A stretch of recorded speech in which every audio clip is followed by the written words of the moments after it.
আসসালামু আলাইকুম গাইস, সবাই কেমন আছেন? আশা করি সবাই ভালো আছেন। তো আমরা আসছিলাম সাজেক। তো সাজেকে অনেকে ভাড়া এবং খরচ নিয়ে অনেকে চিন্তিত থাকে। তো আপনাদেরকে আজকে বলতে চাচ্ছি যে কিভাবে এখানে আসলে কিভাবে আপনারা সহজে ভাড়া এবং কিভাবে আসলে সহজ পদ্ধতি পাবেন। তো আপনারা ঢাকা থেকে যদি বলি, আপনি ইসে থেকে মতিঝিল থেকে গাড়িতে উঠবেন। শ্যামলী পরিবহন হচ্ছে আপনার হচ্ছে এসি বাস। ওটা হচ্ছে আপনার কয় টাকা নেবে? আপনার 1,000 টাকা ভাড়া নেবে। ওখান থেকে আপনারা এখানে আসবেন, চাঁদের গাড়িতে উঠবেন। চাঁদের গাড়িতে এখানে নিবে এক একজন 10 জন করে, এক একটা গাড়িতে যদি আসেন 11,500 টাকা নিবে। তো এখানে হচ্ছে এই যে আমাদের দেখেন, এই যে ছঙের ঘরটা, এই ঘরটা হচ্ছে ভিতরেরটা একটু দেখাও, ভেতরের পজিশনটা।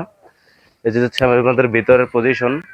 তো এই যে ছঙের ঘরটা, এটা হচ্ছে আপনার ফুল কমপ্লিট। এই বাসাটা হচ্ছে আমরা 4 জনে নিছি 12,000 টাকায়, সরি 8,000 টাকা। তো এই একেবারে রুমটা কমপ্লিটলি আপনি হচ্ছে যেদিন আসবেন 10টা বাজে উঠবেন। 10টা বাজে উঠলে পরের দিন আবার 10টা বাজে নামতে পারবেন, বা 2টা বাজে উঠলেও 10টা বাজেই নামতে হবে। এটাই তাদের নিয়ম। তো তাদের ভিতরে আপনি এখানে আসলে কি পাবেন? আপনার শাওয়ারের গোসল করা পর্যন্ত যত আপনার সামান লাগবে ওরা দিবে।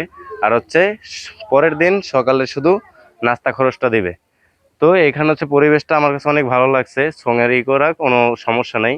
আপনার গিরিজার টিরিজার আছে, অনেক সুন্দর একটা পরিবেশ। তো আপনারা যদি আসতে পারেন, হোটেল নিরিবিলিতে আসতে পারেন।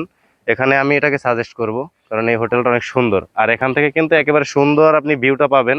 এই যে ইন্ডিয়া ওই পারে, এখান থেকে ইন্ডিয়ার ভিউটা পাবেন।